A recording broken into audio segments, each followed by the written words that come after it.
Ассаламу алейкум, витаю вас, друзья. Сегодня 21 ноября 2022 года. С вами снова я, Аслан Арцуев, на канале Реалити. Друзья, приветствую вас. Ури, Нохчи, анархист, гражданин Ичкерии, Хамзат Гилаев, Фрея и все, Светлана Хадзевич, Украина, приветствую. Всех вас, друзья, приветствую. Прошли, спасибо. Стрим у меня идет, как обычно, в TikTok, и стрим идет в YouTube. Но почему-то, вот все появляется и в TikTok. Напоминаю, стрим идет в TikTok, стрим идет в YouTube. Валейкум салам, Аслан Лорс, маш дуэль, шадыш. Так, друзья, перед началом я бы хотел как обычно, сообщить, давно не сообщал вам, о потерях фашистов в Украине. Сегодня уже 21 ноября, то есть уже 10 месяцев фактически идет война. Уничтожено 84 600 террористов. За прошедшие сутки 390 уничтожено, 6 танков. Не буду все перечислять, 2892 танка, 5 боевых бронированных машин за сутки, артиллерийских систем 2, самолетов не сбито, антиаэркрафтов не сбито, БПЛА не сбито, крылатых ракет не сбито, кораблей, катеров тоже не потоплено, и 7 автомобильной техники и цистерны. То есть русские уже воюют только на земле, как мы понимаем.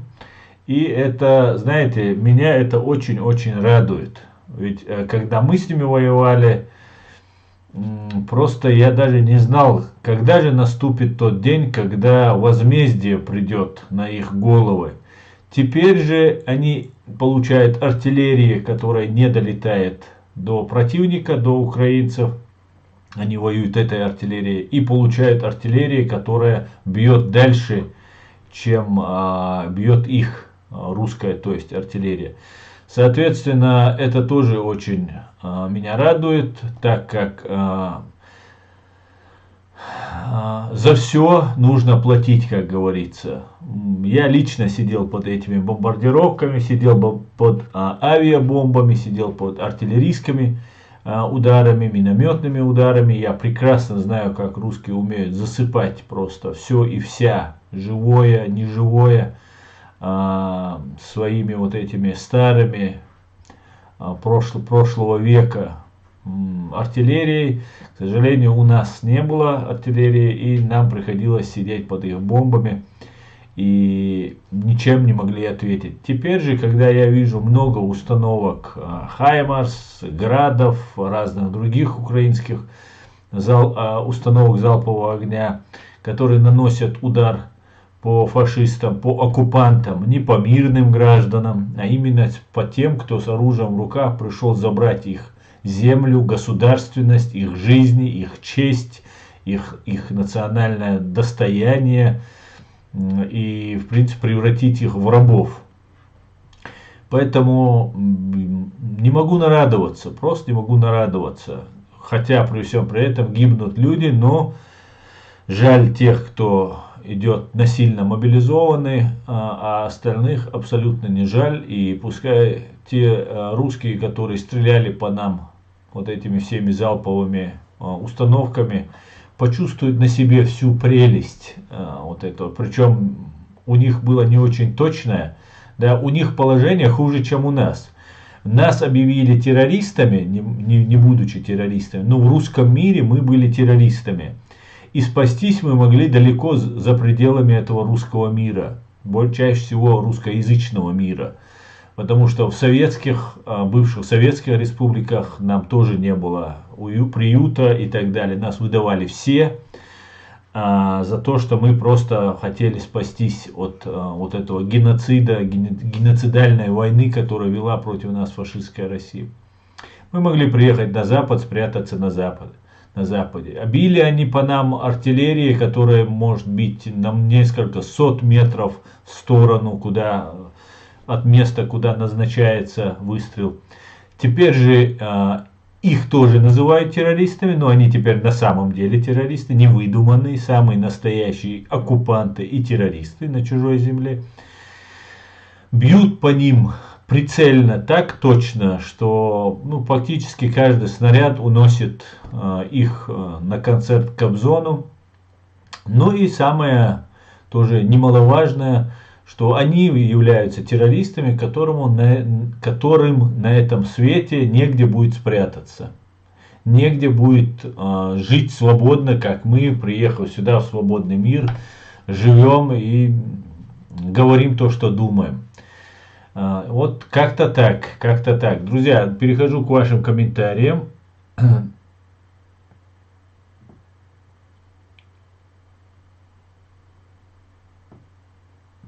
Так, 300 лет, а ведь это немало. Да, это немало, это очень много. Так, друзья, переходим к вашим комментариям в YouTube.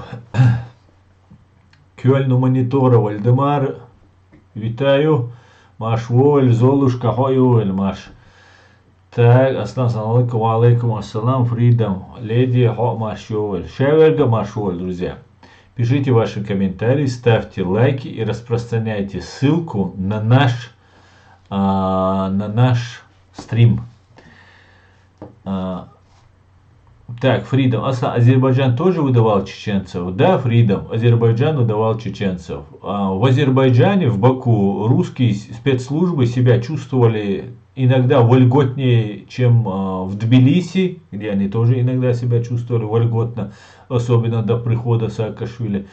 Ну, и даже иногда вольготнее, прям похищали. Как бы азербайджанские власти были не при делах, хотя помогали азербайджанские спецслужбы задерживать, и да, передавали. И я с уважением, большим уважением отношусь к азербайджанскому народу, который искренне, простому народу, который всегда, всю мою жизнь, сколько я помню себя, когда узнавал, что я чеченец, всегда искренне сопереживали и поддерживали как могли. Любых чеченцев, меня в том числе. А вот насчет государства, такого сказать, к сожалению, я не могу. Так, некоторые чеченцы не выдавались и помогали чеченцам. Было, знаете, подполье в Азербайджане, которые помогали чеченцам, а это подполье было связано с теми, в основном, не всегда, но в основном с теми чеченцами, которые воевали на Горном Карабахе во время, когда там Басаев принимал участие и так далее. Вот благодаря вот этим братским отношениям отдельных людей очень много удалось сделать, за что отдельное спасибо. Отдельное спасибо вот именно таким людям. Вот как-то так, друзья. Аснаб Армалула, Нохчмакой, Дайлмула, Нохчмакой, Дайлмула. Все будет воля, Олег Ревин. Обязательно, Олег, все будет свобода, Дайлмула. Нас будут выдавать, пока не обретем свое государство. Ночи дальнобой. У тебя всегда какой-то вот такой пессимистический настрой. Нас не будут выдавать всегда. Нас и отсюда не выдавали. До определенной поры, до определенного времени. Знаете, моя дукуман бехки ду. Мы, например, приехав сюда, спрятавшись от угрозы, которая в Европу, я имею в виду, спрятавшись здесь в Европе, мы просто замолкали. Некоторые приезжали за хорошей долей, за хорошей жизнью. Некоторые приезжали как агенты, которые нас дискредитировали. Мы же ничего не делали против этой агентуры. Поэтому нас не выдают. С Америки нас вообще не выдавали никогда. С Турции нас тоже, по-моему, никогда не выдавали. А вот с некоторых европейских стран, например, Австрия, буквально в 2017 году, что ли, или даже, может быть, в 2019, я сейчас точно не помню, у меня был текст по этому поводу. Недавно мне о нем напомнил Facebook. Так вот, тогда готовила Австрия около 5000 выдать. Сборженское выдворение. Я неправильно, наверное, произношу этот населенный пункт. Так когда-то евреев выселяли. По этому поводу я делал очень неприятные для немцев акции. Здесь перед каждым домом есть, ну не перед каждым домом, где жил еврей, где жила семья евреев, где жили евреи, есть такие латунные таблички с именами евреев, которые проживали в этих домах и их депортировали. Вот вы в Гамбурге вы найдете, в Берлине найдете, ну, во всех городах, где жили евреи, вы найдете эти латунные таблички на земле, на брусчатике. И вот это где-то 10 на 10, может быть, сантиметров. Вот такая латунная, квадратообразная такая вещь. И на ней написано имя человека, дата его депортации, куда его депортировали, и дата его, какой концлагерь, и дата его смерти. И я сделал таблички, вот А4 размера сделал таблички с этими изображениями евреев, вот этих имен евреев. Даже перед зданием суда у нас здесь в Гамбурге есть вот эти таблички латунные, там работали в этом здании суда евреи, которых тоже депортировали только за то, что они евреи. И их казнили, сожгли в печах там и так далее, и так далее. И я сделал вот эти таблички, и мы с этими табличками на 4 листах вышли и предлагали немцам уже делать, потому что отсюда с Германии тоже депортировали в Россию, я предложил сделать уже таблички с именами чеченцев, которых они отдают России. Это немножко не понравилось, я представляю, но моя задача была, чтобы нас не выдавали, у нас в какой-то степени это затормозился, если вы помните, мы писали письма, разные инстанции, в том числе и сенаторам писали, и депутатам писали, и так далее, и так далее. Ну, как могли, так и пытались защитить себя. Если мы это делали бы массово, и если мы это делали бы раньше, да, еще раньше, чем я сюда приехал, то результат был бы еще больше, еще лучше. Вот как-то я так считаю. Так, пойдемте дальше. В Европе сейчас 15 тысяч украинских солдат. Они вернутся в Украину на той технике, которой учились. Весной будет победа. Дай Бог, Вальдемар. Как говорят чеченцы, дала мукла. Дала мукла. Дай Бог. Словакия, Венгрия, Чехия, Австрия, такие маленькие государства Европы могут выдавать чеченцев. От Германии, Франции, Великобритания не выдадут. Великобритания не выдавала, не слышал никогда, что Великобритания, кстати, я забыл ее упомянуть. Германия, Франция выдавала, вот я только что рассказывал про случай Германии, а в Австрии до 5000 готовилось. Как раз с Путиным встречался министр иностранных дел Кикель или Микель, как его звали, не помню. И вот это должно было произойти, и массовое выдворение чеченцев должно было 17-19 год это был. Уже и Крым аннексирован, и уже и военные преступления совершены массово, уже все знают, кто такой Путин. Военные преступления еще раньше совершены против чеченцев, геноцид совершен против чеченцев. Но несмотря на это, нас хотели выдать. Но получилось то, что получилось. К счастью, ситуация в корне изменилась. И теперь у нас есть место, где мы можем залезать раны, набраться сил, вырастить поколение новых свободных людей. Что не скажешь о русских, им негде будет прятаться. Я имею в виду о тех, кто сейчас поддерживает вот этот террористический путинский режим. Господин Аслан, на этой неделе у меня будет эфир отношения грузин и чеченцев. Может, будете нашим гостем? Фортуне Туч.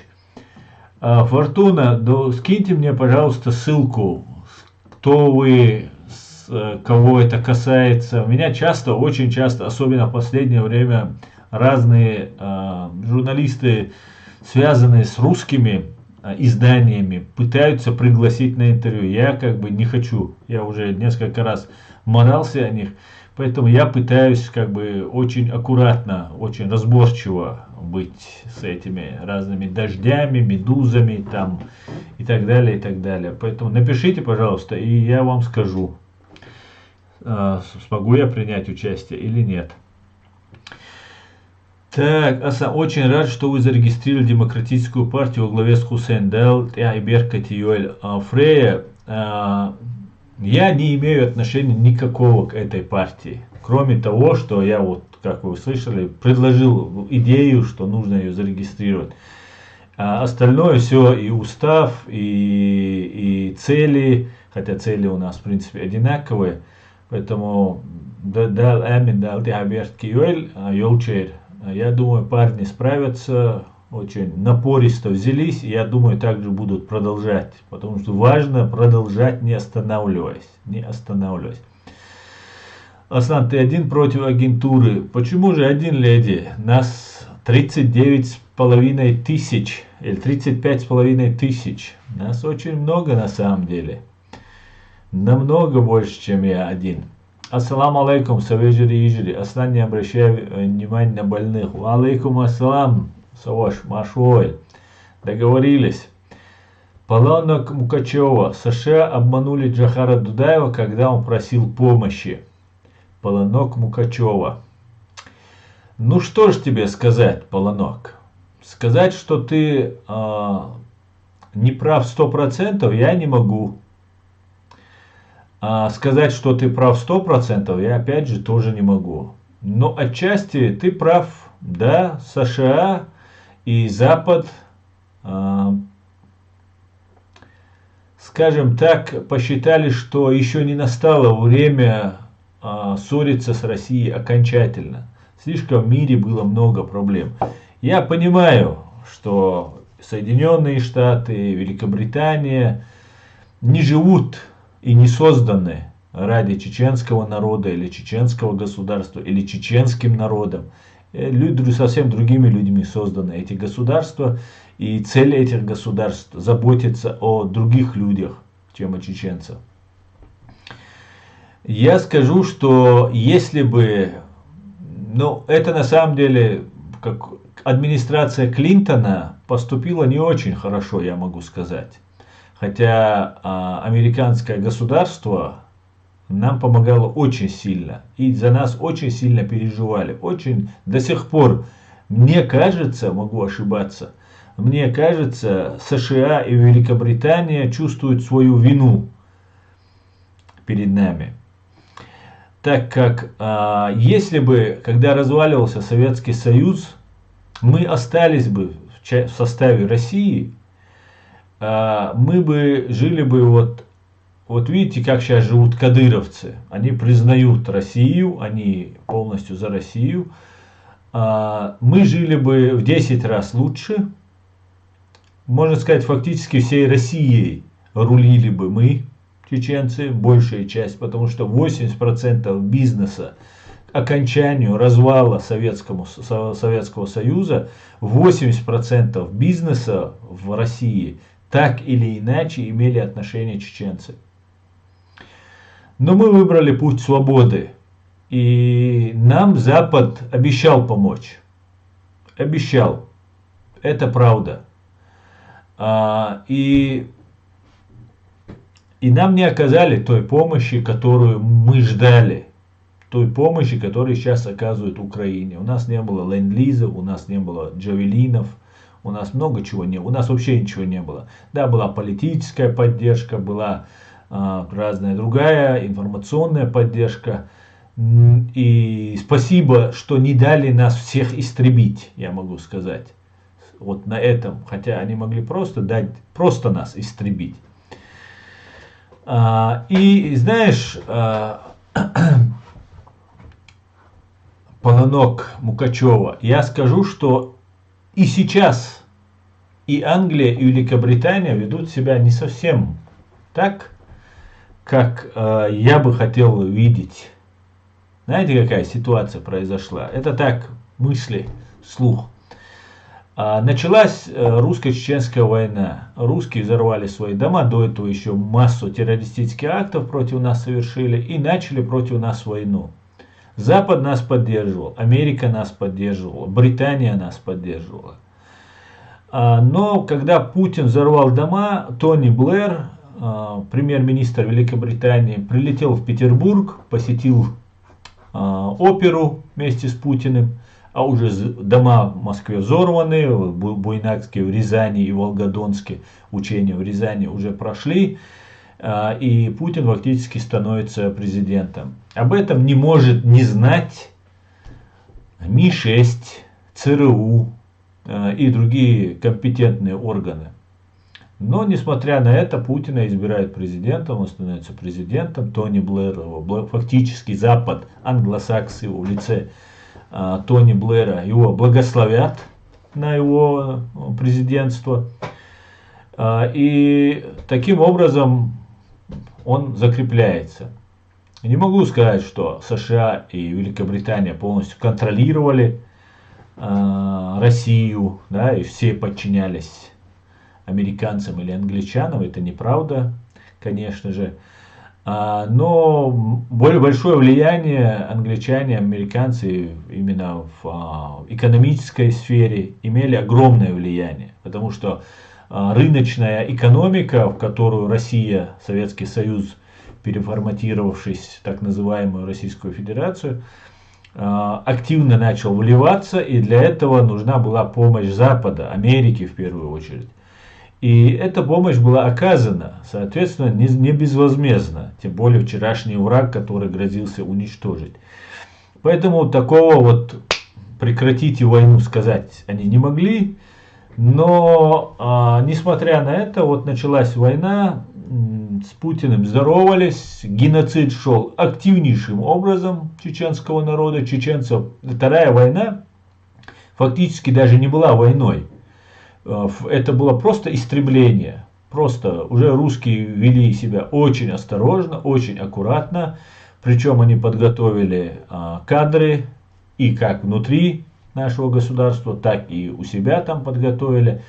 Определили наших лидеров, кого на уничтожение, кого там для других целей. И планомерное истребление, переделывание чеченцев в другой какой-то вид попробовали. И Запад никак не связывал чеченскую национально-освободительную борьбу с международным терроризмом. Но вот произошли в 2001 году нападения на вот эти дома, небоскребы в Нью-Йорке. После этого фактически Путин преподносил войну против чеченского народа, геноцид чеченского народа, как вклад в борьбу с международным терроризмом. Поэтому вот как-то вот так все это произошло. И я очень рассчитываю на то, что вот эти все вещи немного изменятся в нашу сторону. И сейчас, когда уже Запад вместе с российской агентурой воевал против исламского радикализма,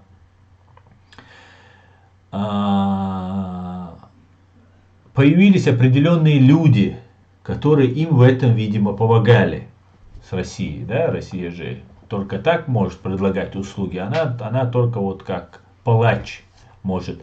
Причем, когда нет этих исламских радикалов, то нужно их создавать. Россия это уже поставила такой на конвейер создания вот этих радикалов, ну или же не радикалов, а имитация радикалов. И просто шло планомерное уничтожение. Так вот, помощь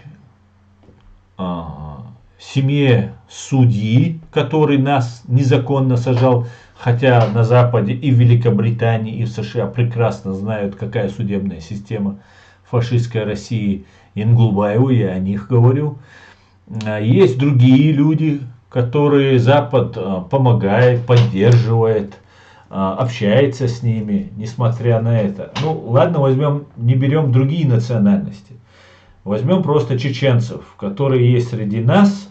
И когда Запад протягивает им какую-то руку помощи, предоставляет им политическое убежище, там, выделяет гранты на них, у меня возникает ну, очень нехорошие ассоциации. Неужели Запад продолжает вот эту свою политику, которая велась очень дружелюбно с русскими террористами во время активного геноцида чеченского народа? Вот, если кратко, то как-то так. Есть еще много-много фактов. Мы выбрали свободу, мы не захотели даже жить очень богато, очень хорошо в золотой клетке. Хотя вся Россия, я еще раз повторюсь, принадлежала бы нам, если бы между нами и русскими не было бы этой крови, которая была пролита. И теперь еще на 100 лет мы не простим этого русским, как и русские на нас держат обиду. Непонятно за что, правда, но они так любят, когда их убивают на чужой земле, обижаться на то, что их убивают на чужой земле.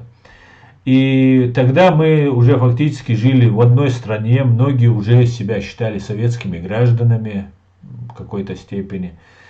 Но мы посчитали, что западный мир нам поможет, если мы попробуем вырваться. И мы тогда рискнули.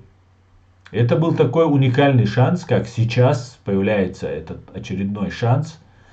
И именно поэтому я сейчас призываю чеченцев не воевать, не насильственным способом. Потому что когда начинается война, начинают действовать другие законы. И к вам отношение меняется. И сам человек меняется, который попадает на войну через некоторое время. Поэтому я бы не хотел бы, чтобы больше чеченцы были инструментом в чужих руках. Я хочу, чтобы чеченцев пожалели, помогли, и справедливость в конце концов восторжествовала.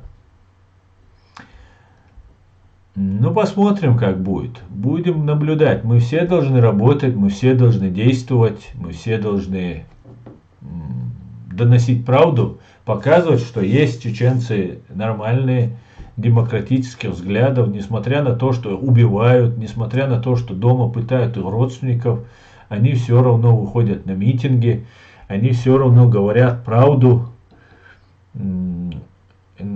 пытаются доносить правду, несмотря ни на что. Я знаю, что о нас очень хорошо, прекрасно, о нашей ситуации осведомлены. Так, ты враг Ичкерии, говорит Флексинг. Это интересное мнение, конечно. Многие мне гивнюки, твои коллеги, предлагали мне перестать поддерживать Ичкерию. А ты меня, гивнюк, сейчас обвиняешь меня в том, что я враг Ичкерии. Расскажи-ка мне, где ты сейчас видел демократию? Так, сейчас я тебе расскажу. Сегодня в Чечне убили 19-летнего парня. Да, об этом тоже я хотел сегодня сказать. Сегодня нам рассказали очередную историю. Было бы странно сейчас, если бы они не начали бы убивать людей, чтобы снова запугивать людей. Молодого человека просто расстреляли. Видно, что он встает и пытается идти на них. Его опять в него стреляют. И убивают. Не знаю, шаг отчаяния это или же очередное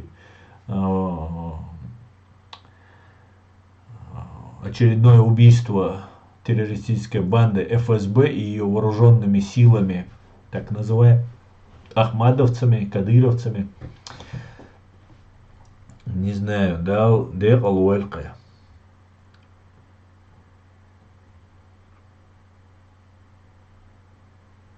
Так, какую роль играет он в политике, хотел бы. Видели, что сделал наш брат сегодня в Грозно?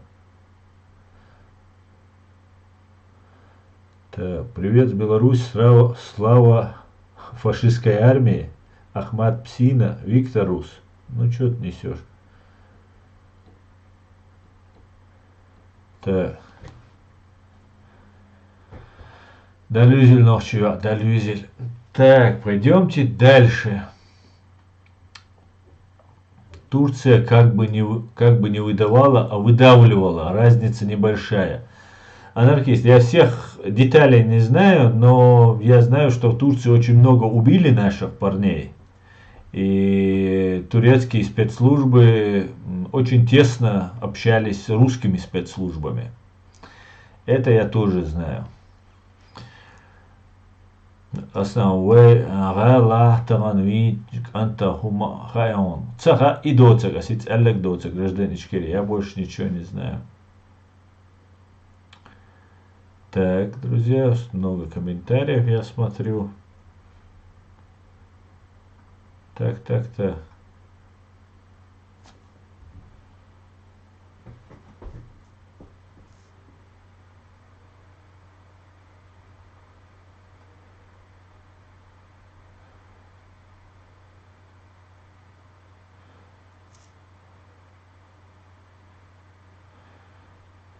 Лукас Херман. Ночи шингулами але цуола аслан.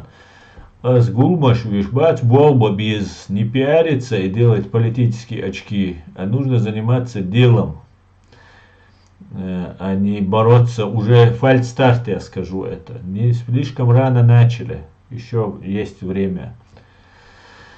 Так, Иван Емельянов, здравствуйте, Асан, здравствуйте, зрители. Здравствуйте, Иван, здравствуйте.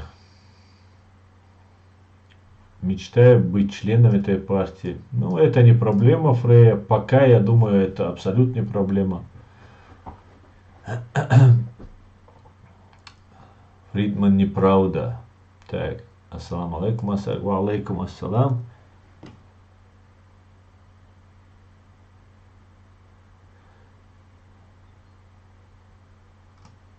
Так, Далмуа.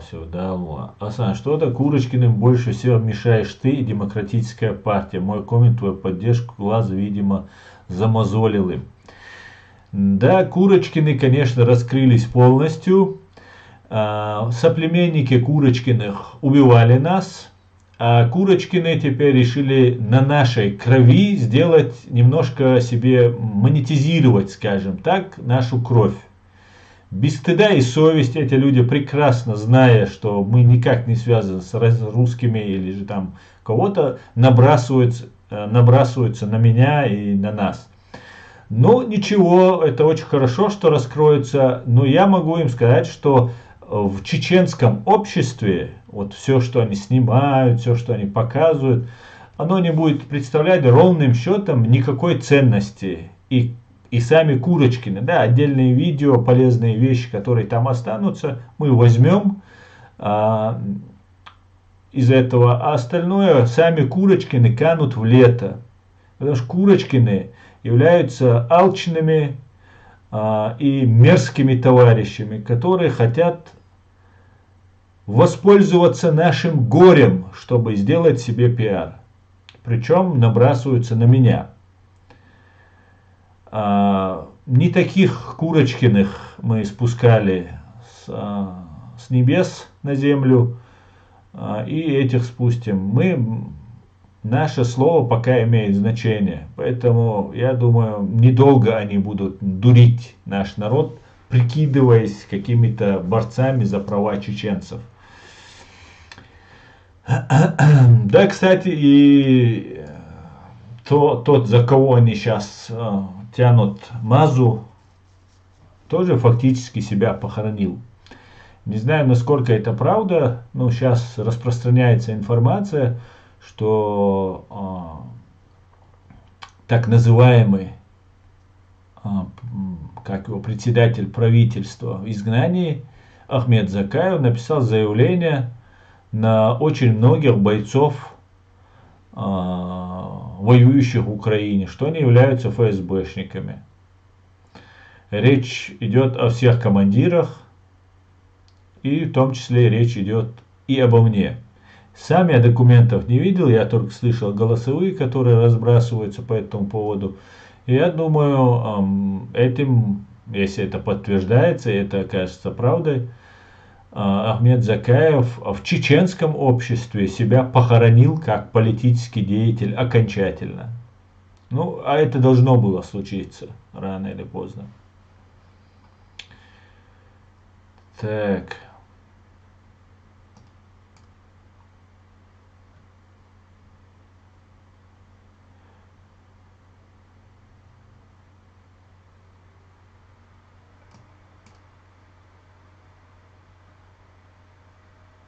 мой народ Украины показал пример, как нужно бороться за свободу. Да, Светлана, честь и хвала украинскому народу. Абсолютно с вами согласен. Я знаю одно, что нам сейчас не нужны вот эти передряги, нам нужна сплоченность насчет Закаева, коней на переправе не меняют, потом разберемся. Шульдамаг, я этих коней не запрягал, у меня не было выбора, да, такой конь оказался. Но я соглашусь с тобой, Шульдамаг, в том, что я бы сейчас не хотел бы втягиваться в передряги, и чтобы меня с Бартмашо, с Сулейманом Джамбулатовым или Джамбулатом Сулеймановым, с ними, с кем-нибудь меня ассоциировали. И все, что я говорил, оно остается в силе, пока я не получил от Ахмеда Закаева ответы на свои вопросы по поводу агентуры, которая вокруг него собралась. Там еще много у кого будут вопросы, я только про свои говорю вопросы.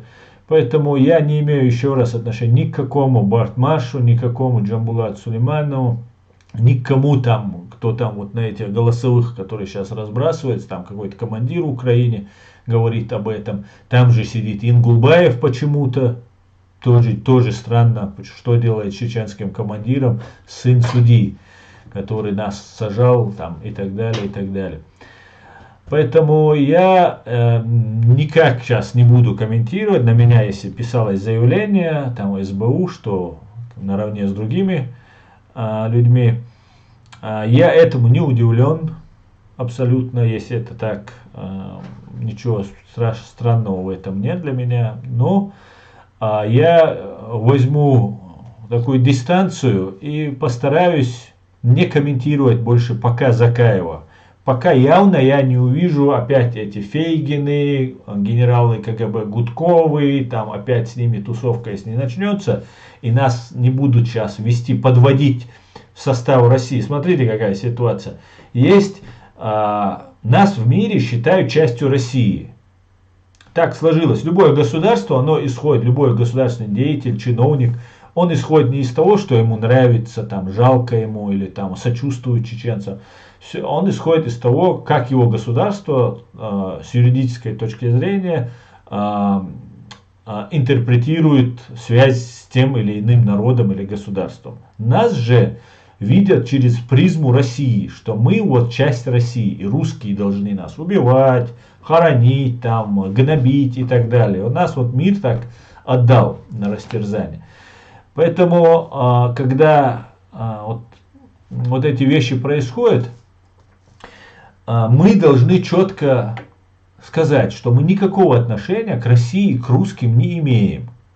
Это наше должно быть принципиальное правило. Мы должны отказаться от русского языка. Мы должны ввести английский язык. Чеченский язык государственный язык, и второй язык у нас должен быть английским языком. Это язык науки, язык технологий, язык образования и прогресса и всего остального. Поэтому на чеченском языке пару миллионов максимум говорят, может чуть больше людей на земле. Поэтому нам какой-то язык для общения с миром нужен. Лучше английского языка в мире не существует на сегодняшний день. Поэтому нам нужно всячески открещиваться от русских и России, а не идти с ними на поводу, с ними, которые, были бы это какие-нибудь там, я не знаю, Политковская, Новодворская, там Валерия Ильинична, там, кто еще там может быть, там, да, Стамахин. Если бы такие русские были бы, мы могли бы иметь с ними дело. А с этими русскими иметь дело чеченцы не должны. Не должны.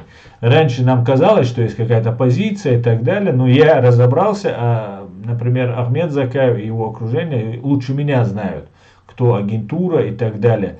Кстати говоря, называя нас агентурой, Ахмед Закаев мог бы вокруг себя посмотреть. Он закрытыми глазами, если бы кинул бы камень у кого-нибудь вокруг себя, то наверняка одного ФСБшника зацепил бы. Или ГРУшника вокруг себя. Но это уже другая история. Поэтому и я, Шульдамаг, в политику не лезу. К сожалению, я вынужден этим заниматься, потому что наши права связаны с политикой, только лишь поэтому я об этом говорю. Никуда дальше я лезть не буду. Но свое мнение об Ахмеде Закаеве, который призывает срочно создавать какие-то батальоны, собирать, хотя из Чечни он, прямо скажем, сбежал, выехал, да, раненый он был в ногу, или там без ноги босая ходил и так далее, и так далее. А сейчас опять собрать в Украине, и он опять в Лондон уедет.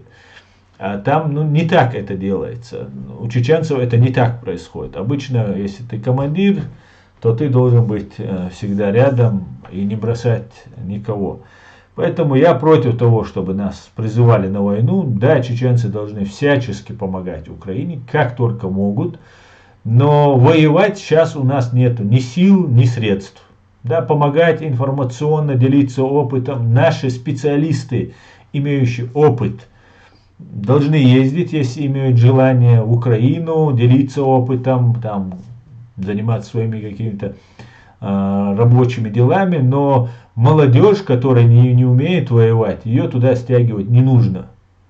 Это мое четкое правило. Я это считаю. И никакой третьей войны не будет. Будет полицейская операция по задержанию особо опасных, одиозных предателей чеченского народа. Вот и все. А остальное, я не считаю, что Ахмед Закаев должен нас представлять. Но, опять же, я не имею отношения ни к кому. Я имею отношение к ветеранам русско-чеченской войны. Вот мои друзья, вот мои настоящие товарищи. Джамбулат Сулейманов где-то там на камере, может, светился, но он никакой не ветеран боевых действий. Это да, он воевал, в Дагестан ходил, вот в эту провокацию, которую нас втянули, спецоперацию, которую провел Шамиль Басаев. Там он принимал участие, ну и так далее. Не знаю, где он еще больше принимал, но сам факт, что я не имею никакого отношения ни к политике, ни к Закаеву, ни к Бартмаршу, ни к кому из этих людей. У меня есть мои друзья, мои соратники, которым я доверяю, которые доверяют мне. Вот как-то так, Дион, как-то так. Иштальди, что Алхитсун. Цавиц Ажрусой, und als eis olag as duch o da alla tammo ashta olag alla as su Джамбулат Сулейманович qayerda g'ovshoqtasan satasita as tsawucha пока мораторий лоцарюкас. Сайнум тусла, сайнум ага эрдуас. Ну вот сейчас вот что на меня заявление написал Закаев там и так далее, и так далее. Я сейчас на это реагировать не буду. А если у меня будут доказательства, больше, кроме там словесных утверждений, что на нас написали заявление, то я, конечно же, придет время, и если у меня будут факты, я, конечно же, предъявлю и это Ахмеду Закаеву. А если этого нет, то об этом говорить не надо. Вот как-то так, вот моя позиция. Вот моя позиция. Так. Леди, так, Саламаш Думасарга, Дели Саламаш Фалупасмаш вот.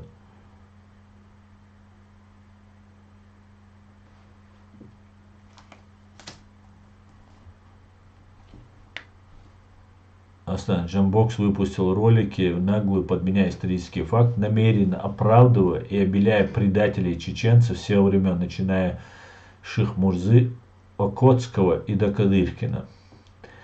Джамбокс, ты про Джамбулата Умарова говоришь, который там у них министр какой-то был, про него ты говоришь? Они это будут делать, конечно же.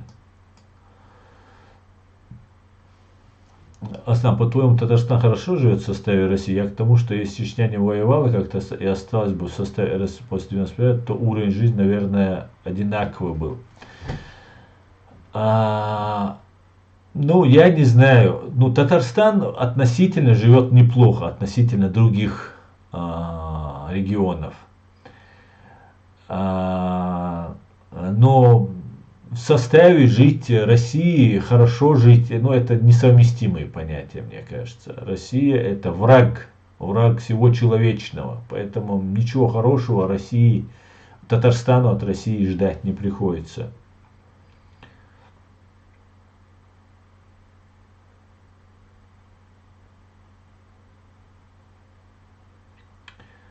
Так.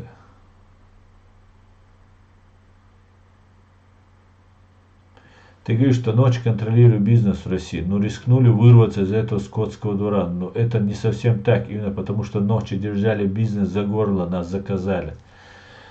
Анархист, да, это тоже было частью, чтобы подвинуть нас из этого бизнеса и так далее, но согласись, что если бы Джохар Дудаев сказал бы или отдал бы власть Завгаеву или просто не стал бы сопротивляться и народ не выбрал бы, то нас бы не убивали бы так.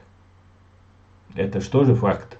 Нужно было, чтобы кто-то сопротивлялся, чтобы их убивали. Пришли бы русские, установили или оставили Завгаева, еще что, ну и на этом бы закончилось. А то, что нас потеснили отовсюду, да, это правда, потеснили.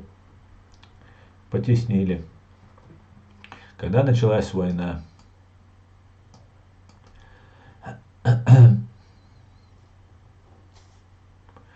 Кстати, Ингулбай очень часто появляется на телеборделе «Дождь». Но это вот, это же их братья и сестры.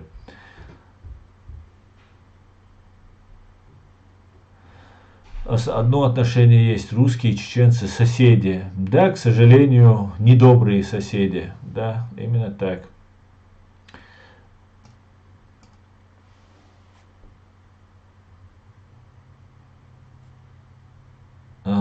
Шульдамаг, я не хочу сейчас говорить признанный, не признанный. Я сам много говорил за Закаева, очень много топил за него, пока вокруг него я не увидел огромное количество агентуры. Я задал вопросы, на них никакого ответа не получил. Именно поэтому моя позиция. Кто он признан, кем он признан, я не знаю. Зеленский, например, его не принял. Байден его тоже не принимает. Королева Великобритании, даже королева Великобритании, он же живет там в Великобритании и вроде как бы оказывает какую-то там помощь им, тоже не принимает. Поэтому не знаю, кем он признан. Признан он может быть только чеченским народом. Любой лидер, признанный чеченским народом, он будет признан в мире. Вот что нам нужно понять. Ахмед Закаев в чеченском обществе не принимаем его. Когда я за него топил, я очень усердно, вы все видели, как я топил за него, тогда даже его не принимали. Хотя я думаю, в какой-то степени я оказал услугу своим вот этим, своими вот этими действиями. Поэтому не хочу об этом говорить.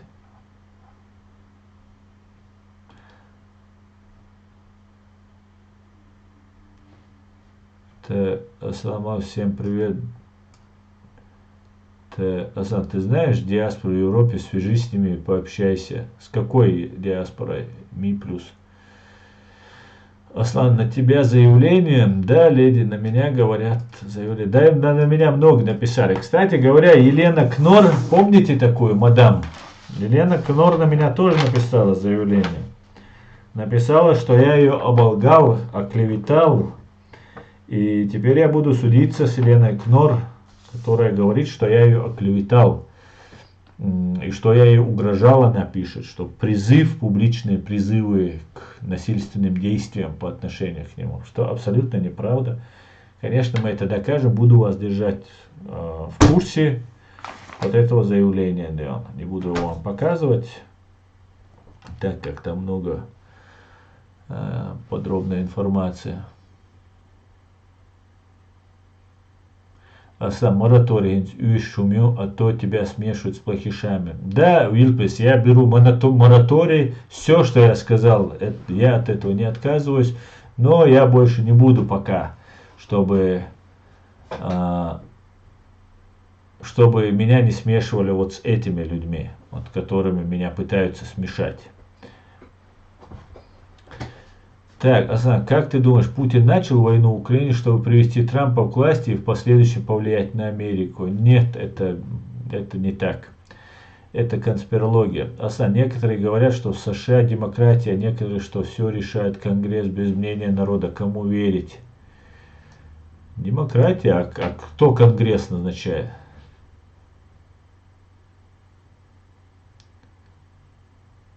Последний видос смотрел, США любят судиться, потому что деньги можно подзаработать. Аслан, когда суд с КНОР? Не знаю, леди, это только вот сейчас пришло мне письмо, буду разбираться, да, буду разбираться. Так.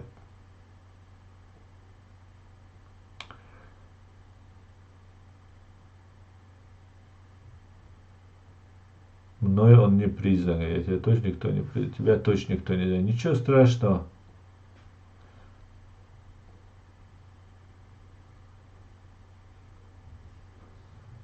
Так, валейкум ассалам. Когда тебе таким, как ты, дадут должность выше, чем... Не хочу я свободной Чечни. Так, хорошая у тебя должность.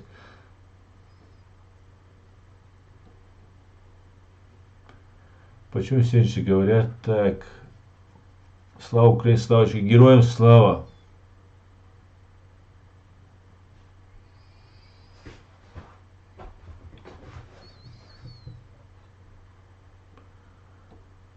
Не читает неугодные смски. Так, где флаги сзади? Убрал, Тима, убрал. Так как моя правозащитная организация вне политики. Брат, кого поддерживаешь? Ичкерия. Чеченский народ я поддерживаю. Украина сила. Да, Тима. На самом деле это так. Так. Нам нужен человек, который бы представлял так уж устроен этот мир, и нас, его надо бы выше всего эго и принимать мир, как он есть. Шульдамаг, к моему эго это не имеет никакого отношения, понимаете? Тем более я рядовой гражданин, я не претендую ни на никакую политическую силу или власть, ни на что я не понимаю. Поэтому это мое мнение, я обычный блогер, обычный правозащитник.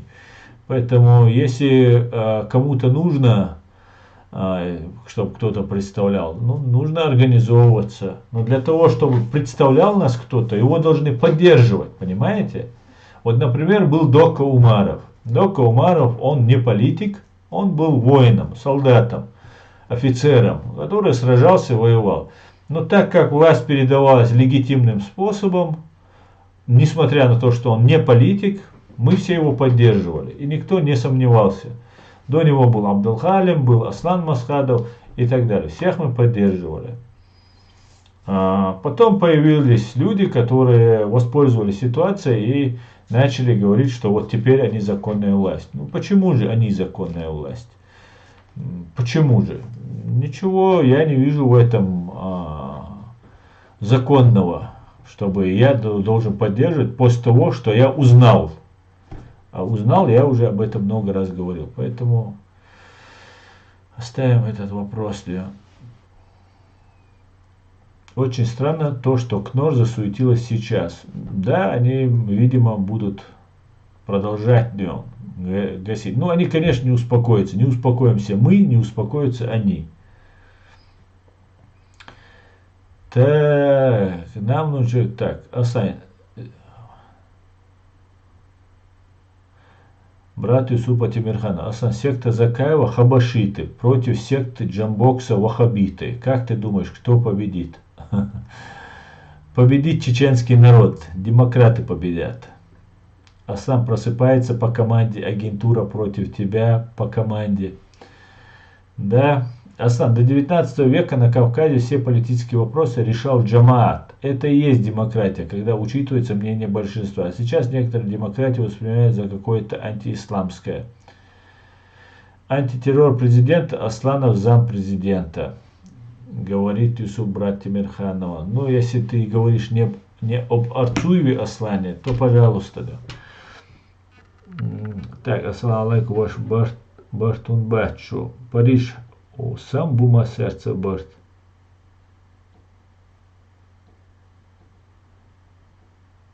Путин начал войну, чтобы удержать власть. Да, ну не только чтобы удержать власть, они хотели воссоздать новую русскую империю. Для этого им нужна была настоящая история украинцев, которой они много веков бесстыдно пользовались. Решили ее окончательно прибрать. Так, ассаламу алейкум, ассаламу алейкум, ассалам. Ва алейкум ассалам. Ваша же организация вне политики. А чего же вы говорите «Слава Украине»? Слава Украине я говорю, потому что я славлю Украину. Какие-то вопросы, и это не имеет никакого отношения к политике. Я уважаю и славлю сегодняшнюю Украину, которая каждый день лучше своих сынов хоронит, сражаясь против оккупанта. Как не сказать слава таким воинам такой нации.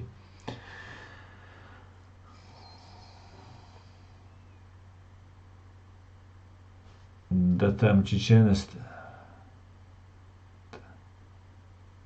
Салам алейкум, алейкум салам. Аслан, в курсе, что являетесь в розыске прокуратуры... Аслан, вы в курсе, что являетесь в розыске прокуратуры Закаева? Я очень удивился, когда увидел. Нет, Олег, а можете скинуть мне ссылку, где прокуратура меня в розыск подала? Понятно. Ну, я могу явиться, могли повестку прислать, я приехал бы, да. Салам алейкум. Правда, нужно признавать это, понимаете, чтобы они мне присылали повестки. Что случилось сегодня в Грозном? Сегодня в Грозном убит молодой человек. Ничего не ясно, говорят, убит мент. Парень достал нож, зарезал мента, забрал у него пистолет и начал стрелять в других ментов и был убит.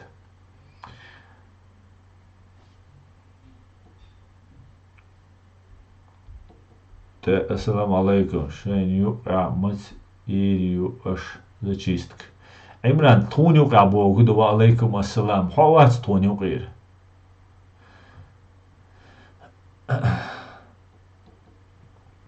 Поехали дальше. Я слышал, что ФСБ всего 1500 вооруженных бандитов. Я думаю, больше. Это воюем наказание. Воюем наказанием. Так. Ставим лайки, пишем комменты. Нам выпал шанс с помощью Аллаха освободить свою родину. И у нас нет времени выбирать лидера, потому будем разбирать, кто красивее, кто ребее. Сейчас нам нужен Барт. Не понимать этот может пациент Кащенко. Шульдамаг, давай такое развитие. У меня, например, у каждого человека, когда уходил на этот путь, наверное, были какие-то взгляды. Так вот, я для себя решил, я, может, рассказывал об этом раньше, но я для себя решил. Я находился в Москве и постоянно был под наблюдением. Я знал, что за мной наблюдает ФСБ, я знал, что меня вот-вот посадят или убьют, но я не подавал виду, что за мной наблюдают. Хотя ко мне подходили, пытались разговаривать, в суде подходили. Один раз в суде подходили, один раз подходили там на избирательном участке ко мне, один раз подходили к моему офису, где я, у нашей адвокатской коллеги. И я уже понимал, что меня хотят завербовать, или же меня уничтожить, или запустить в какую-то программу. И я решил выехать. Хотя у меня было все отлично, и не надо было уезжать, да, именно если брать финансовую сторону вопроса. Знал язык, была работа, чувствовал себя неплохо.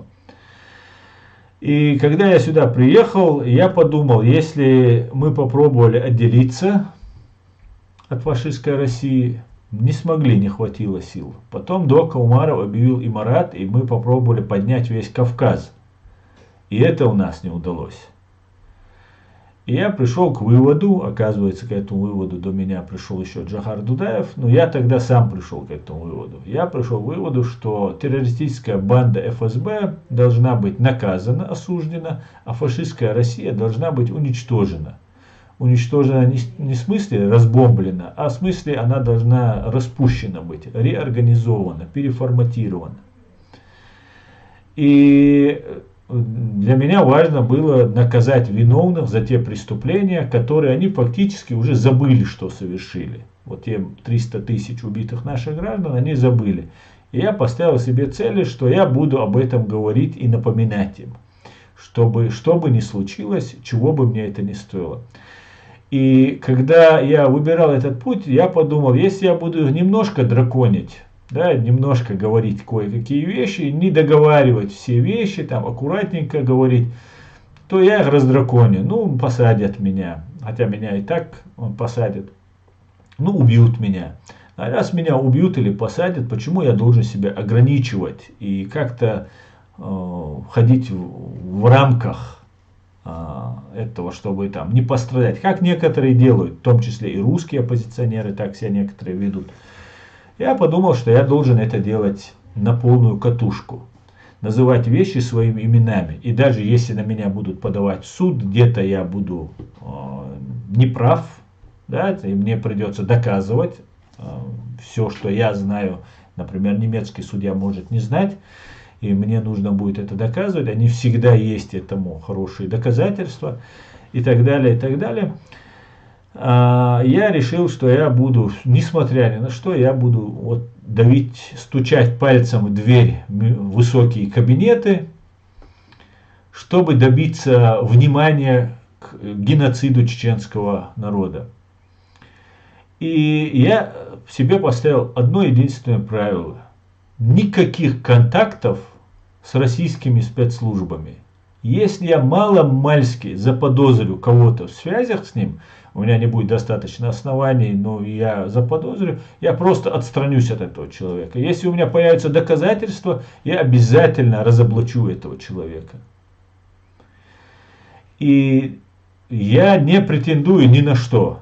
Еще раз я говорю, вы каждый можете вот так открыть YouTube и говорить то, что я говорю, говорить это лучше меня, но имея тем более, может быть, как свидетели или ваши родственники, родители, свидетели, вы сможете лучше меня это доносить правду. Я вот начал именно в этом направлении двигаться. Вы также можете это делать, несмотря кто я такой, чтобы как-то влиять, да, кто политик, кто не политик. И Бог свидетель, я это делал искренне. От всей души выкладывался на 100%, не обращая внимания ни на угрозу моим родственникам в Чечне, которые от меня все отказались, и я от которых отказался, несмотря на все остальное. И потом мне в машину садится человек, а я... Есть премьер-министр, я думаю, какие-то разногласия, где-то там война была, какие-то наши чеченское эго, там этот Идигов, Сараляпов, Закаев, там Удугов, Хусейн Исханов, разные люди, и я думаю, ну, что-то у них есть, но мне не важно. Мне важно, чтобы говорили о геноциде чеченского народа, чтобы преступники, совершившие банда ФСБ и Министерство нападения России, понесли ответственность за это. Мне вот больше, чем независимость Ичкерии, мне нужно это. Если мы получим независимость Ичкерии и мы не получим наказание преступников, всех, не выводя самых главных, не выводя одиозных там из-под удара, всех, кого сможем наказать. Только в таком случае мне нужна независимость этой Ичкерии. Если мы этого не делаем, то я не вижу смысла этой независимости. Для меня, да, для других, может, кому-то это интересно. Мне тут комментарии пишут, что вот власть сменится в России, в Чечне, мы все уедем, это мне закаевцы пишут, но тебе места там не будет, мне пишет человек. И я выбрал Закаева, мне Хусейн Исханов надоумил, объяснил, что человек нужно поддержать, что этот человек стоит на страже, хотя про него много чего говорили. Также мой отец поддерживал Ахмеда Закаева, который, как и все вы, смотрел YouTube, телевизор и считал его более-менее порядочным, нормальным человеком. Так как мой отец сам порядочный, он всех считает порядочными. И в итоге ко мне я начал делать то, что я делал. И хотя мне никакой помощи не оказывалось, наоборот, когда меня смотрели как-то свысока даже, я не позволяю смотреть на меня свысока. И вот это мое эго, если кто-то меня обвиняет в том, что мной движет эго, я задвинул так, как Ник задвигал его за все свои 45 лет. Я не обращал внимания ни на какие вещи. Я думал, Надо работать, надо привлекать внимание, раскручивать Закаева и так далее, и так далее. Потом ко мне сел в машину человек, предложил работать на русских и так далее. Я об этом сказал и Закаеву, и Сайдамину Ибрагимову. И они мне все сказали, что это не может быть. И все начали обвинять меня, что я выдумал это. Пока тот человек говорил, что он этого не говорил.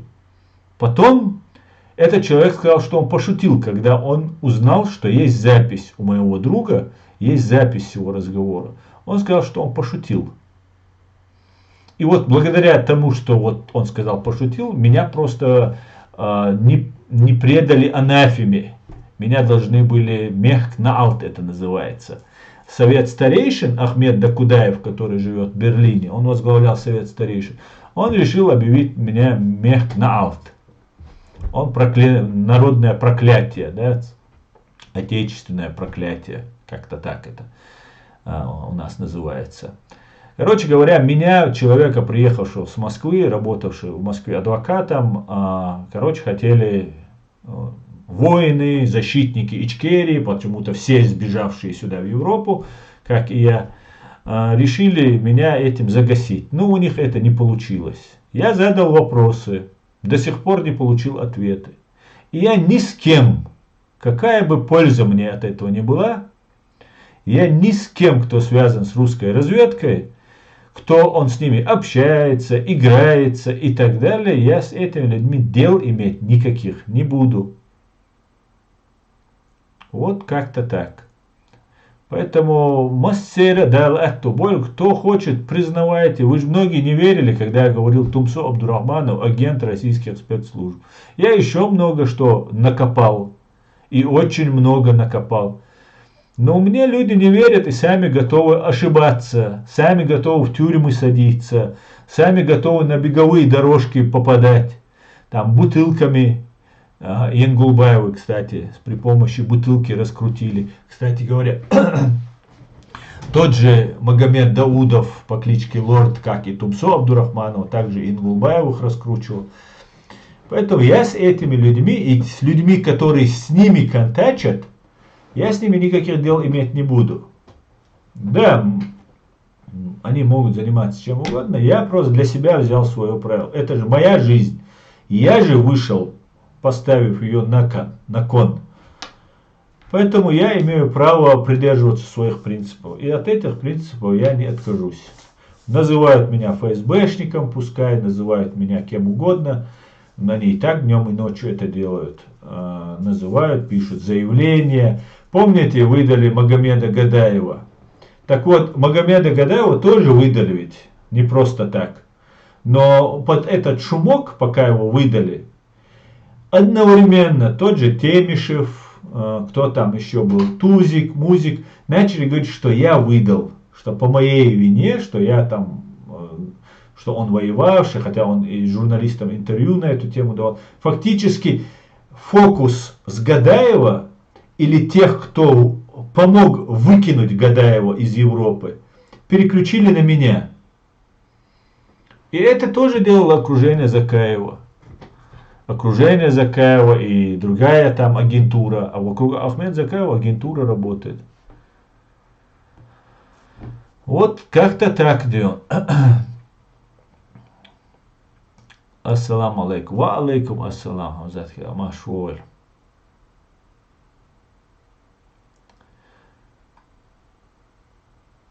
Аса, можно ваш совет? Хотим поехать в Украину, Таджим энергии, Ваиль, Оли. Ну вот совет ваш нужен, потому что там у них тоже что-то не то. Но я имею в виду Зака. Я долго не был в ваш эфир, потому готовился. Садеда, если у тебя нет опыта войны, если ты не хороший специалист в военной области, я категорически тебе советую не ехать. Потому что скоро нам придется ехать домой, и нам нужно сохранить таких людей, патриотов вроде тебя, живыми и здоровыми.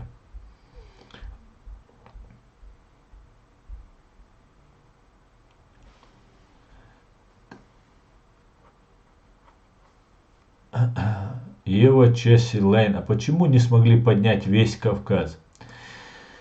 Не смогли поднять, потому что весь Кавказ не хочет отделяться от России. Вот в этом и все дело.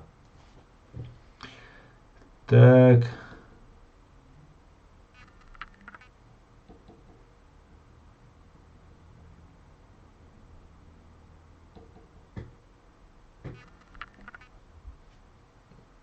Так, Мусим, по-моему, ты теперь админ.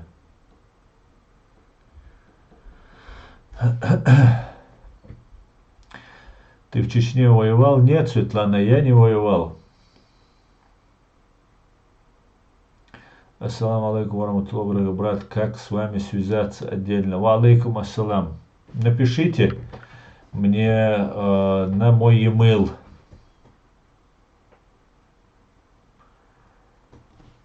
Так, поехали дальше.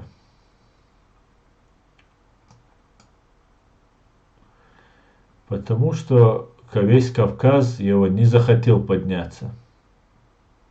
А сам можно ваш совет? Хотим поехать. Так, это уже я читал.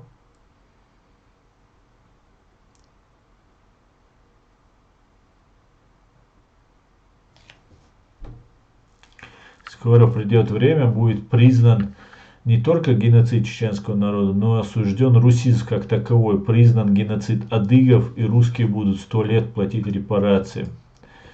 Дал мулла Ваха Йорк, дай бог. Бюзде Галюэль, извините, что несколько часов мне на работу. Хайер Бюзде Аласан.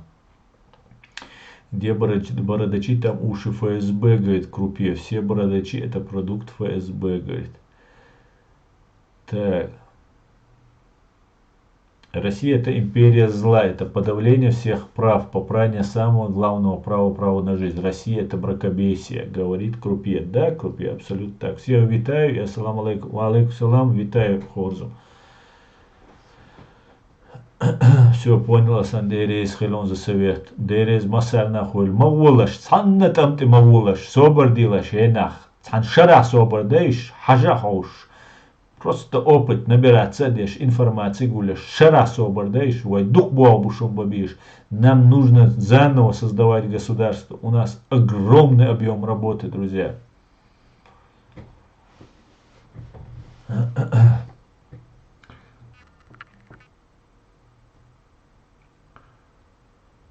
Ой, мох, кроме Чечни никто не хочет знать, да? Тумсо тебя вызвал на бой. Тумсо бегает. Если Тумсо агент, почему он Кадыркина чморит? Тима, ну знаете, это тоже очень распространенная такая тема. Для того, чтобы отвлечь внимание от России, эти мерзавцы, прикидываясь религиозными фанатиками, чморили Кадырова и продолжают чморить Кадырова. Если вы откроете их видео, везде написано Кадыров, Кадыров, Кадыров, Кадыров. Такое впечатление, что 300 тысяч чеченцев убил один Кадыров.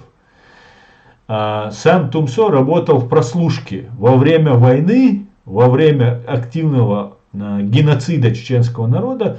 Вот этот деятель работал на прослушке, он занимался переводами. Его непосредственно начальник Игорь Шмаков был его начальником, а это был его заместителем. И они занимались прослушкой. В основном все наши ребята погибли из-за вот прослушки телефонов. И после этого его в 2015 году был сбор блогеров, об этом есть информация в открытых источниках, где собрались блогеры разные, и там Шмаков присутствовал, его вот это вот Тумсо, начальник. Зачем телефонист ходит на сбор вот этих блогеров, да, остается открытым. И в 2015 году Тумсо отправили в Москву на обучение, 1,5 года его обучали блогерскому делу, после этого его отправили якобы из-за бороды, какой-то конфликт, тоже все было выдумано, его отправили в Грузию, он как бы бежал в Грузию, а там в Грузии, в Панкийском ущелье много религиозных чеченцев проживает, нужно было туда внедриться, грузинские спецслужбы узнали, кто он и что он, отказали ему, он перебрался в Польшу, в Польше ему тоже отказали, так как знали, кто он, перебрался в Швецию он имитировал его учреждение, сымитировало нападение на него, посадили 2 человек, одну девушку, одного мужчину, молодого человека, И все равно гражданство ему, политическое убежище ему не дали. После этого он пытался получить через Украину документы, как будто он цыган, что вот он беженец из Украины, и получить в Литве эти документы. Ну и там тоже, по всей видимости, ничего не получилось, потому что мы придали этому факт огласке. Вот как-то так. Гасить Кадырова, это очень удобно. Если вы помните, украинцы, вам перед самым началом войны Путин предлагал президенту Зеленскому провести переговоры с Пушилиным. Помните? Вот это из этой же оперы. Нам предлагают договариваться с Кадыровым, а не с Россией. И это как будто внутренний гражданский конфликт, как у вас гражданская война, а русские пришли помогать части украинцев, которых нацистские украинцы ущемляют. Вот приблизительно так это и выглядит. И таких антикадыровцев очень много. Да, это русская оппозиция. И их все раскручивают на территории России, их каналы не запрещают, как мой, например, вот этот реалити в Ютубе. Мой канал запрещен уже давным-давно. Монетизации нет, запрещен на территории фашистской России, ну и так далее. И постоянно происходят DOS-атаки на мой канал. У них этого не происходит, их раскручивают, их приглашают на русские каналы и так далее, и так далее. Очень, очень упорно их раскручивали. Но, как говорится, явилась истина и сгинула ложь. Поэтому теперь никто этому Тумсо не верит. Через 2-3 года, я думаю, еще раньше, Курочкины окажутся в той же лужи, в которую сами себя они загнали. Как и этот умник Леон.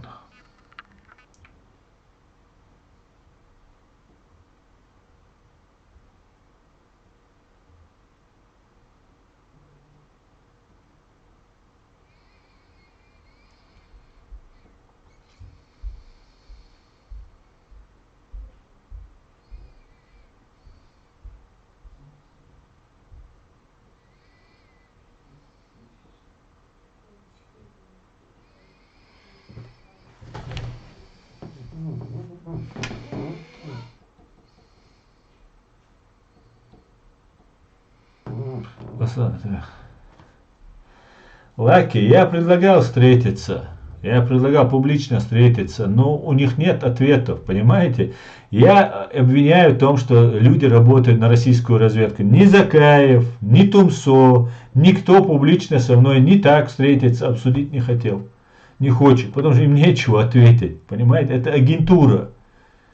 Агентура. Тот, кто мне предлагал работать из окружения Закаева на российскую агентуру, агент. И Тумсо агент. И еще есть агенты. Будут больше доказательств. И о них вы тоже узнаете.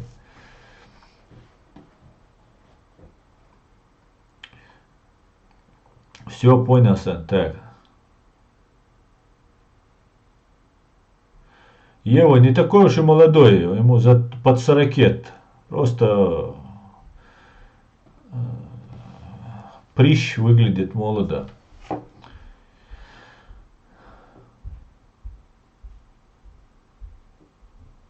Масанахир Садейда, Масанахир. Астан дал Алшвойла, дал Диканс Духуа Войлотон. Как хорошо есть ты, твой канал, где говоришь только правду. Аслан и канал Реальти есть истина. Панкистские чеченцы в 1944 году не были депортированы. Все чеченцы были депортированы. Аслан Аллах Тон Хавеллахо. Хорошо, что ты есть. Масана Хулюандерез. Аслан государство Ком Керахили Ешью Аль-Хитсун. Иштеби Машу Хиляц. Государство в руках определенной кучки превращается в аппарат насилия. Да, при все, они будут передавать власть своим детям. Будут готовиться. Ахмед Закаев говорит, что он не будет участвовать в президентских выборах. Он не может участвовать в президентских выборах. Потому что у нас по Конституции 65 лет. Это максимальный предел. Но он готовит своего сына. Так что говорить, что я не буду участвовать, тоже не совсем правда. Если твой сын участвует, и ты его к этому готовишь.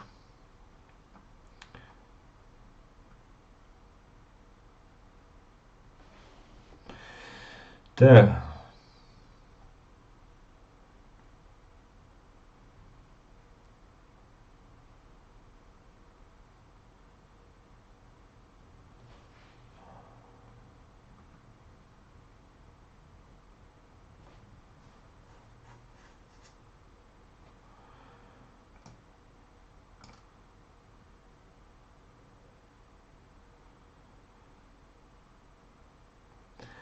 Салам всем свободным людям. Салам, Асан. Салам, Эд. Витаю тебя, брат. Как ты?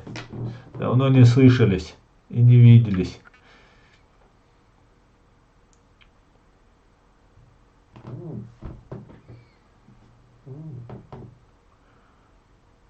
Так.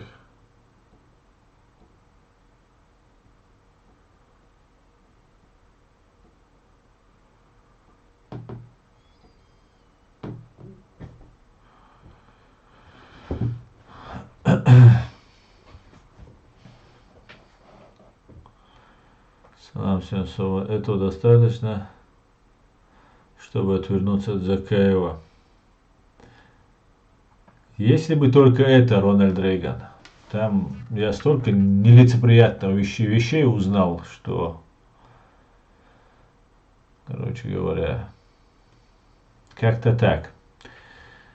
Знаете, еще я хотел бы сегодня затронуть тему. Сейчас буквально уже стрим заканчивается. У меня есть на канале это видео. Русский зэк, отсидевший там около 20 лет, по-моему, в тюрьме, пошел добровольцем вот в эту банду Вагнера и пошел воевать против Украины. Перешел на сторону Украины, сдался, его везде показали, брали у него интервью и потом его обменяли. Помните, еще в начале июля, еще в конце августа, когда русские террористы убили украинских военнопленных, тогда я сказал, что началась операция по дискредитации Украины. И в этом я заподозрил Илью Пономарева, гражданина Украины, кстати говоря, и других разных товарищей, которые пытаются дискредитировать Украину. И так продолжалось неоднократно, были разные такие вбросы, что украинцы нарушают международные конвенции, что украинцы не соблюдают правила и обычаи ведения войны, там, и так далее, и так далее. И тут передают человека. До этого был передан еще один чеченец, Киргиз Мусиханов его звали. Об этом почему-то замолчали, он тоже добровольно сдался, его передали и, говорят, его убили. Еще Ахмед Закаев с ним встречался, ну и так далее. Ну, допустим, там не все ясно, что там было с этой ситуацией. И неизвестно, убили этого Киргиза Мусиханова или нет.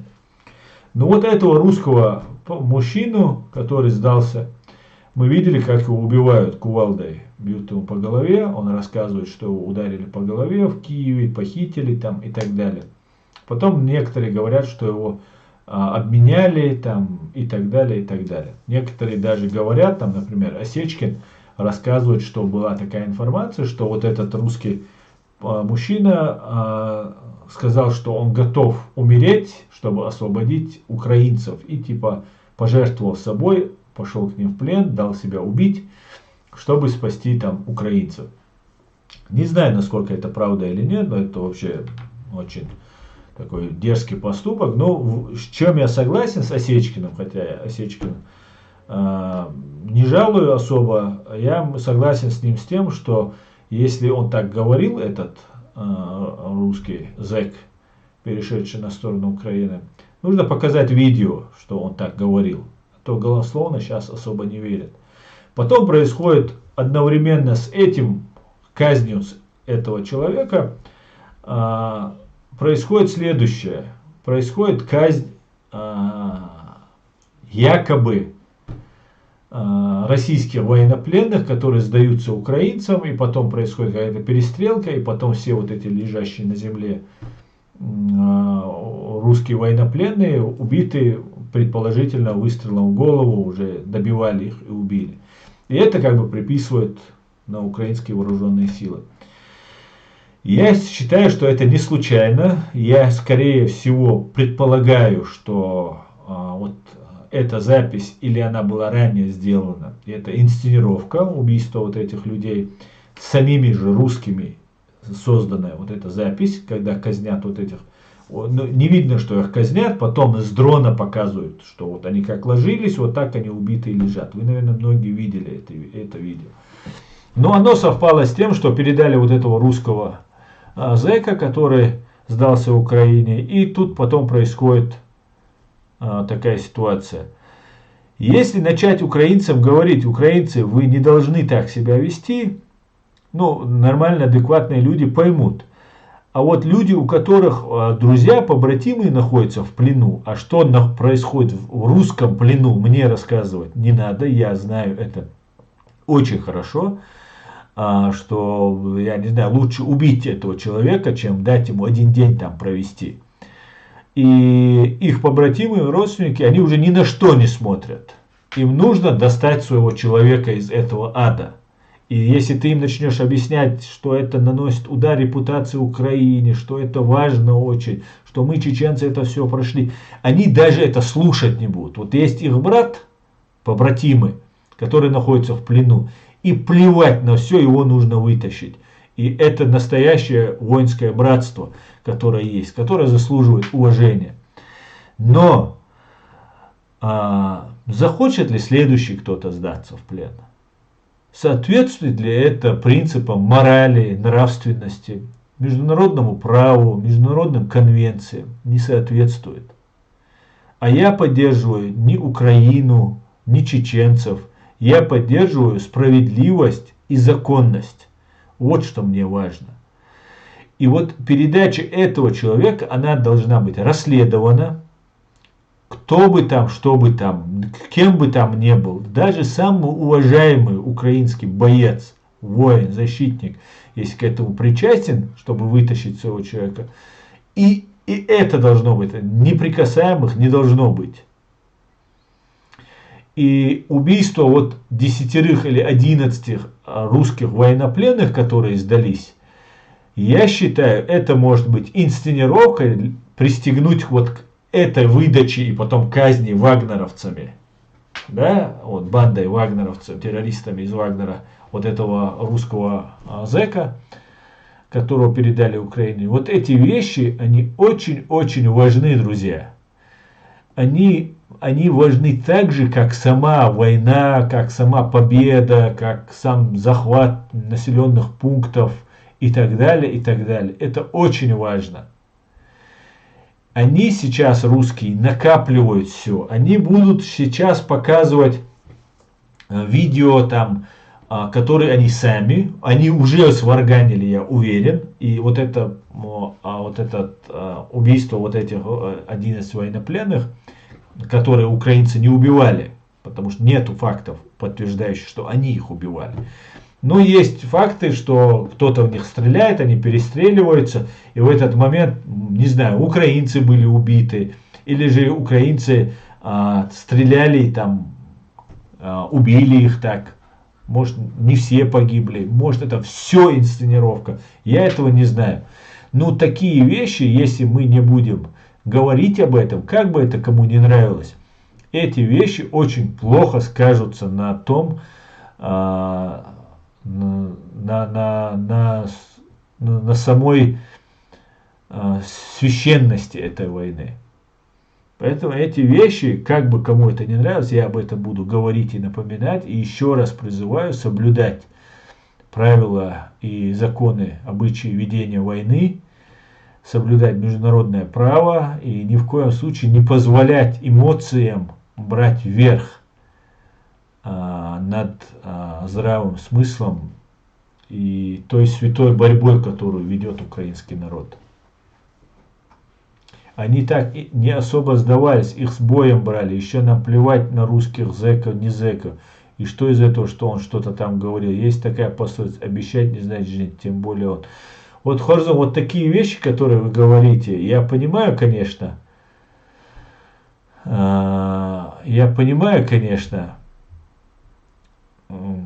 что вы недовольны, но вы посмотрите, как это скажется на репутации Украины.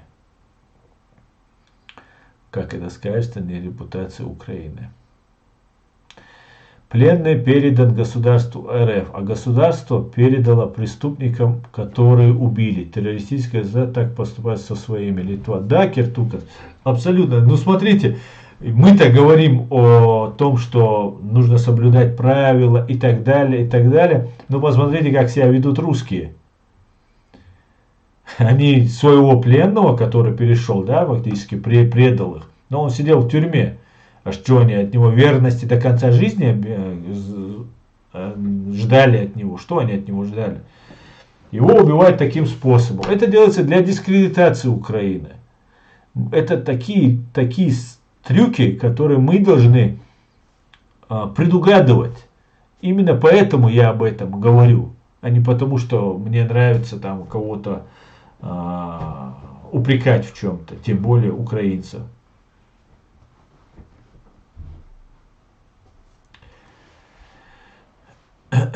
Их убили их же соплеменники, а не украинцы. Да, Харзом, я с вами согласен, их убили их соплеменники. Но украинское телевидение показало этого человека по всем каналам. И все. А следующие 1000 человек просто передумают. Им покажут это видео. Вот смотрите, вот этот сдался. У нас в Украине ФСБ, в СБУ все куплены. Вы вас достанем. Вот так это будет говориться. Вот так это будет говориться.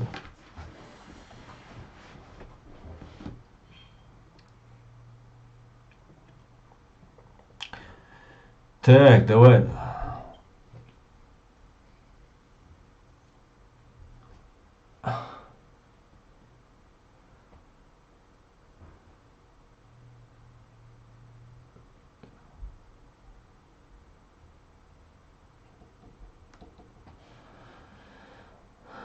Украина не ведет войну, она защищается. Ну, это не меняет вообще-то смысла, что защищаться можно, ведя войну. Так, пойдемте дальше. Друзья, время 1,5 часа уже эфир идет. На этом я, наверное, закончу. Так. Асан, Баркал тебе за то, что ты нам открыл глаза. Дейрез Масарнафулюм, брат ты, Супа Тимирханова. Быстро ума наберешься, кто прав, а виноват.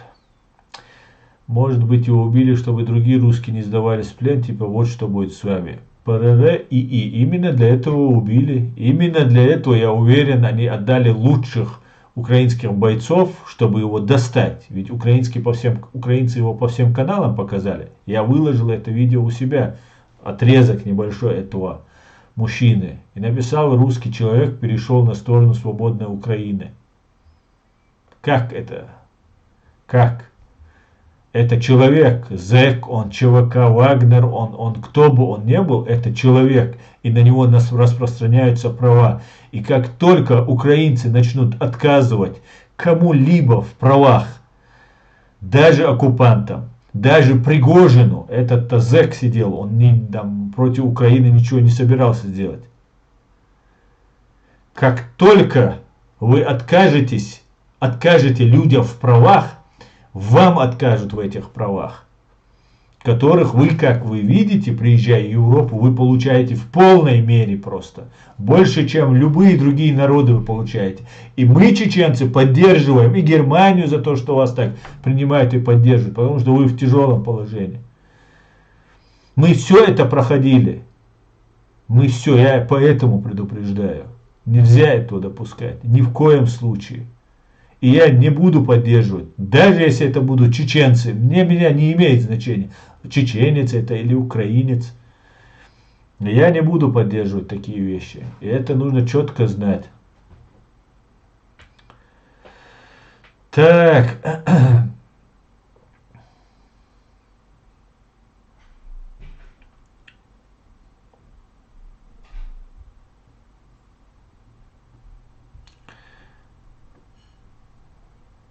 Да, Астан, Мацвелла, надо. Те пленные, которые открыли огонь по нашим бойцам. Убили 2 и ранили 1. Не надо было брать их в плен после этого. Хорзум, смотрите. Я все прекрасно понимаю. Я не знаю, что там произошло. Я видел, что тот стреляет в него. Русский стреляет, сдающийся стреляет. И там могло произойти все, что угодно. Но вот совпадение этого видео и вот убийство вот этого военнопленного, что вот русские афишируют, вот это выкладывают, это говорит о том, что они будут продолжать в том же духе. Я только лишь об этом говорю. Я говорю, что у всех людей есть права, а Украине сейчас в 10-кратно нужно соблюдать. И это не пустой звук. Международное право, права человека, международные конвенции. Это не пустой звук. Даже на войне к этому нужно относиться очень серьезно. Мы относились абсолютно серьезно, соблюдали все правила и обычаи ведения войны. Но и у нас тоже были эксцессы. И нас провоцировали на эти эксцессы. Я рассказывал об этом. Казнь 4 человек у нас там, 4 русских оккупантов произошла. Это была провокация русских спецслужб. Мы понесли колоссальный репутационный ущерб от этого. Вот о чем я говорю. Аслан, ты прав, спасибо за стрим. Не за что, Вальдемар, спасибо. Отвечаю, Фридман Фролов, отмечаю, почему не отвечаю?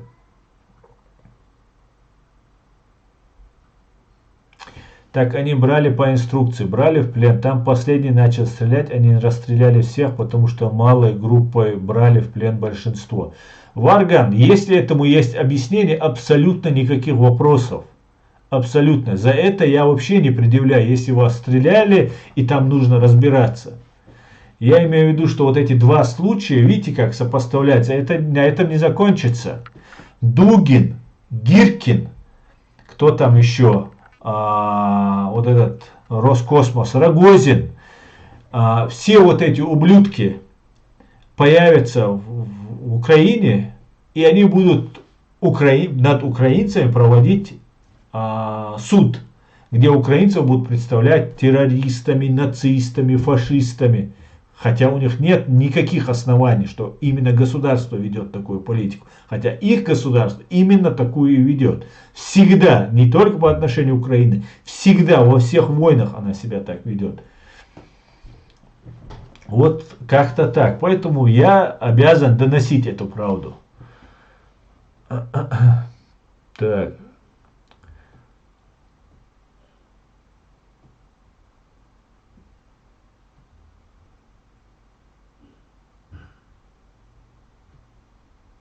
Так. Я понимаю, Сасан, но не пора ли сделать так, чтобы русские мочились от одной мысли об украинце, а то сигаретки им в плену, поесть, попить, домой позвонить, надоело. Хорзум, они и так делают то, что вы говорите. Честное слово, они вас боятся, украинцев, уже, наверное, больше, чем нас. А нас они боялись как огня. Это правда, надо давать сигареты. И воду надо давать, и поесть надо давать. Так говорит закон. Так вы в Европу идете, вы в международное право идете. Вы же, украинцы, гуманные всегда были. Так и должно быть. По-другому никак. Аслам Машал, Алло, Дега, Ненига, Дересхур, Ассаламу алейкум, Маш Мокш, Ойл, Делев, Салам Машал, Ойл. Все, друзья, на этом я свой стрим заканчиваю. Друзья, поймите, что я ничего ни плохого не имею для Украины. Я всей душой и сердцем. И каждый раз обращаюсь к Богу, молю наравне со своей Ичкерией и для Украины. Благодеяния, мира, победы, свободы, все, что я прошу для чеченцев, я всегда добавляю Украину тоже. Поверьте мне. Поэтому я это делаю для Украины. Даже эта критика моя делается для Украины. Вы даже не представляете, что было в Буче. Я представляю очень хорошо, уважаемый друг, что было в Буче. Я представляю, что было в Катар-Юрте, в Алдах, в Самашках. И в каждом населенном пункте Чеченской Республики Ичкерия была Буча. А вся Чеченская Республика была большим концлагерем. А сейчас она просто открыта, под открытым небом концлагерь. Увешанный гирляндами красивыми. Для картинки, чтобы нам показывали. Я прекрасно понимаю, друзья. Я прекрасно понимаю. И убийство украинских военнопленных, которые сдались под гарантии, международные гарантии, подлое, вероломное убийство. Вероломство тоже, кстати, запрещено на войне. Это убийство было совершено для того, чтобы спровоцировать украинцев, чтобы они начали совершать какие-то действия, чтобы вытащить своих бойцов. Вот о чем я говорю. Ладно, друзья, спасибо вам, спасибо, что поддерживаете, думаете. И прочитаю комментарий Мамедова. Я думаю, все мировое сообщество уже поняло, что ФРФ, фашистская Российская Федерация, и КГБ это фашисты. И всех надо судить и признать организацию террористов. Полностью с тобой согласен. Это. Друзья и недруги, мой вам совет, только здесь правда и честь. Аслан на истине никогда не лицемерил и не перебывался. Прямой и лучший. Баркалон, Лерия Исход. Амзат, плодить смодила. Аслан, плодить смодила. Ждем. Да, мула, дить, все будет ичкерия, да, мула. Аслан, абюзде. Масера, абюзде. Адикюэль, маш, ой. Ассаламу алейкум, ассалам. Всего самого хорошего, друзья. Слава Украине! Все будет ичкерия. Господи, благослови Америку. Всего самого хорошего, друзья. Адикюэль, маш, ой.